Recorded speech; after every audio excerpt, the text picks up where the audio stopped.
Hey everyone, welcome to the second video for section 3.3. So in this video we're just going to go through two examples of solving these equations that have complex roots in their characteristic equation and showing how we get solutions out of those. So let's go ahead and jump right on into it.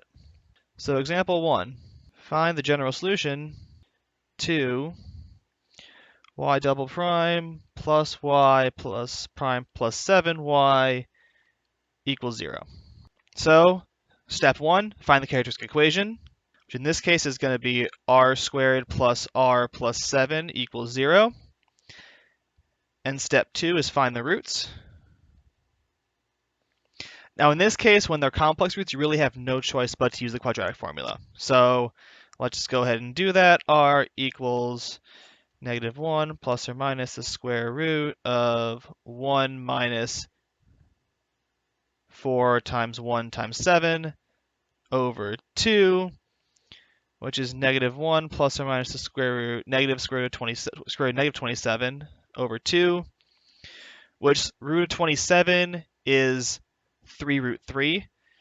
So this is r equals -1 half plus or minus I 3 square roots of 3 over 2. And then how do we get our general solution from here? Well, we put e to the real part out in front, and then you have cosine and sine of the imaginary part of that number. So in the general solution, we have y of t equals c1 e to the negative t over 2 cosine of 3 root 3 over 2t plus c2 e to the negative t over 2 sine of 3 root 3 over 2t. There's a general solution. All right, that should hopefully be pretty clear and make sense as to how everything came from. So the power up top came from this 1/2, and that again times t. So that is where that came from, and this went in there. All right, example number 2, find the solution to y double prime minus 2y prime plus 5y equals 0, y of 0 equals 2, y prime of 0 equals 6.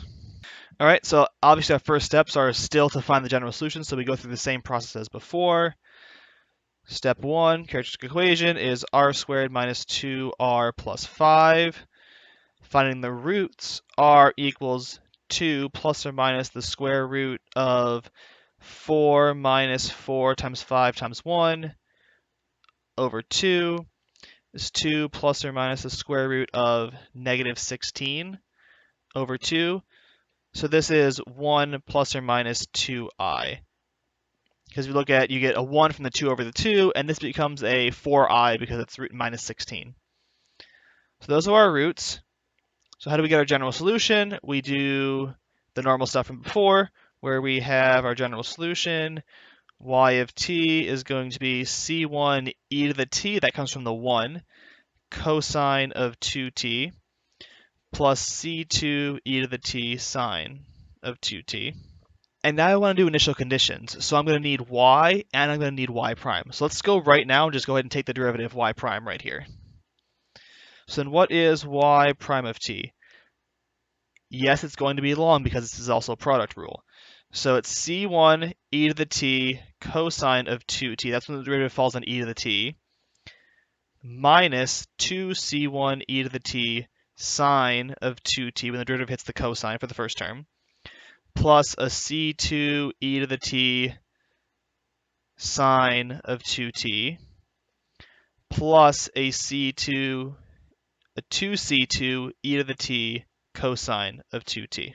So now let's go ahead and evaluate these at 0, and then we'll set them equal to our initial conditions. So then what is y of 0? Well, if I plug in 0 up here, e to the t goes to 1. Cosine of 0 is also 1. So I get a c1 here. E to the t goes to 1. Sine of 0 goes to 0, so that just vanishes. And I wanted this to be 2.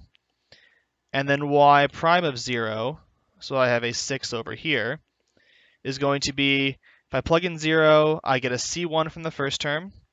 I get a 0 from the second term.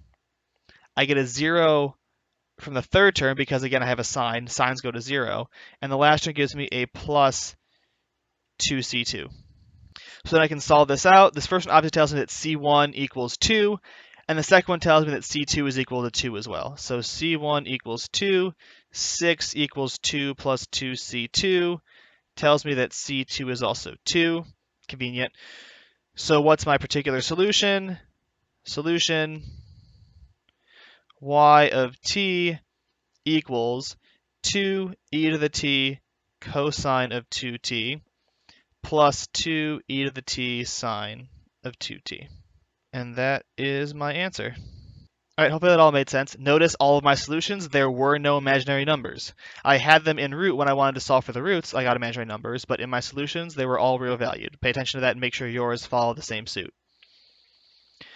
All right, that's it for this video, and that's it for this section. This section is not too bad.